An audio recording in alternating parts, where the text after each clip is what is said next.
wakho ezonweni zami ucinge zonke izikhohlakalo zami. Amadini kaThixo umoya ophuphileyo, inhliziyo yaphuphileyo ngokuphuphileyo kuyidela kaThixo.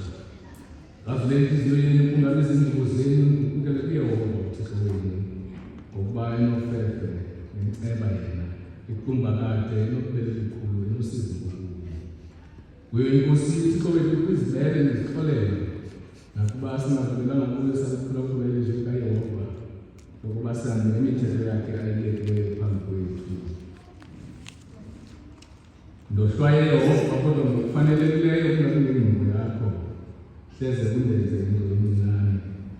Gugukani ngokuba ukumkani lezulu selukufuphi, ndiyakusuka ndiye kuBawo ndithi kuye, Bawo ndonile ngakulo izulu nasebusweni bakho, andisafanele kubizwa ngokuba ngunyana wakho.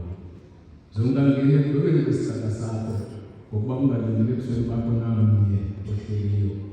Ngesibeni sitshoyo ukuthi asinamfuno siyazikhohlisa, ithi yona inyaniso ingabikho kuthi.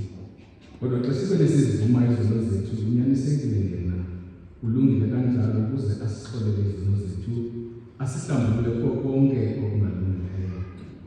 Bathandwa, isibhalo esingcwele siyasiyala kwindawo ngendawo ukuba masivume sixele izono zethu ezininzi nokukhohlakala kwethu, nokuba ngesingananisi sizifihle ebusweni koThixo wanamandla onke ukuba wethu wasezulwini.